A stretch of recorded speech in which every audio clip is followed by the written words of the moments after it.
Hello friends. Just 8 days ago, on June 14, 2026, Linus Torvalds shipped Linux Kernel 7.1.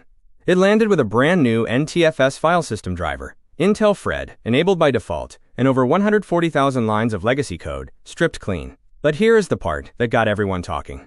Torvalds called the entire release cycle wild because AI tools flooded the kernel security mailing list with duplicate automated bug reports. Different people, same tools, same bugs, filed over and over. Torvalds was openly frustrated and even considered delaying the release. The kernel shipped anyway, but the episode sent one clear signal. Automated tools can generate noise. Humans who understand the code, write real patches and take responsibility for their submissions, those are the people this community still desperately needs. That is exactly what this video is about. Coming up next, let us figure out which type of Linux developer you actually want to become. Alright, before we talk skills, we need to separate 3 distinct roles, because they require different things. The first is the kernel, or systems developer. This person works inside the operating system itself, writing C code for device drivers, memory management, CPU scheduling, and file systems. It is the deepest, hardest path, and the one with the highest salary ceiling. The second is the Linux application developer. This person builds software that runs on top of Linux, using system calls and POSIX APIs. Think of tools, daemons, and server software. The third is the embedded Linux engineer. This person runs Linux on hardware with tight constraints, like routers, medical devices, or the chip in your car. Each path is valid and in demand. The right one depends on how close to the hardware you want to work. Next, let us look at the core technical skills every Linux developer needs, regardless of which path they choose. Here is the core technical stack you need. C programming is the foundation. The Linux kernel is written in C, and that is not changing for decades. You need to be comfortable with pointers, memory allocation, and low-level systems concepts. Next is Git. Kernel contributions flow through patch-based email workflows tied directly to Git, so mastering it is not optional. After that come operating system fundamentals. You need to understand what a process really is, how virtual memory works, how the scheduler decides what runs next, and what happens during a system call. Finally, there is Rust. In December 2025, the Linux Kernel Maintainers Summit officially promoted Rust from experimental to a core kernel language alongside C. New drivers and subsystems are increasingly being written in it.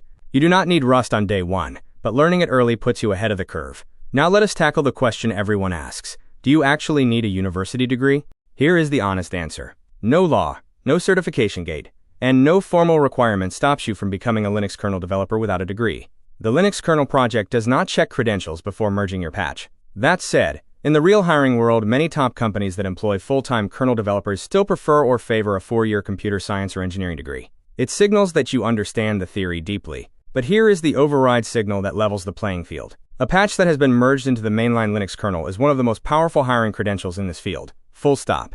It is public, it is permanent, and it tells every hiring manager exactly what you can do. The Kernel Newbie's career guidance is explicit on this point.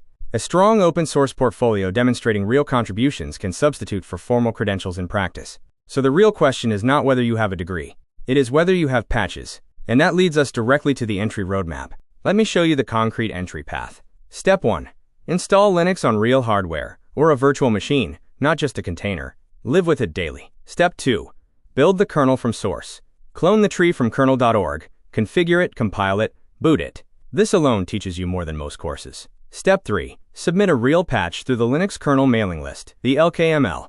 Start small. Fix a typo in documentation. Add a missing error check. The goal is to survive the review process and get something merged. Step 4. Apply to the Linux Kernel Mentorship Program. The summer 2026 term is running right now, June through August, with stipends ranging from $3,000 to $6,600. You work with experienced maintainers, target 5 to 10 merged patches, and graduate with a verifiable track record. And remember what we saw with Linux 7.1. The kernel community wants contributors who understand the code, not just AI tools firing off automated reports. Now let us answer the salary question. Alright, let us talk money. Based on verified 2026 data, a general Linux engineer averages $137,870 per year on Indeed, updated June 9, 2026. Move into kernel development specifically, and that number climbs. ZipRecruiter puts Linux kernel developers at an average of $149,062 per year as of May 2026, with top earners at the 90th percentile, reaching $173,000 and above. Now here is the demand picture. There are currently over 62,000 active Linux engineer job postings in the United States alone. And according to the Linux Foundation's open source jobs report, 93% of employers report difficulty finding qualified open-source talent. That gap is not closing.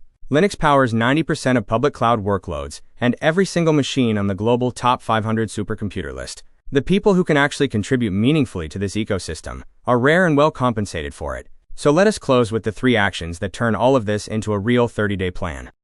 Alright, let us wrap up. Linux is not some niche hobby system.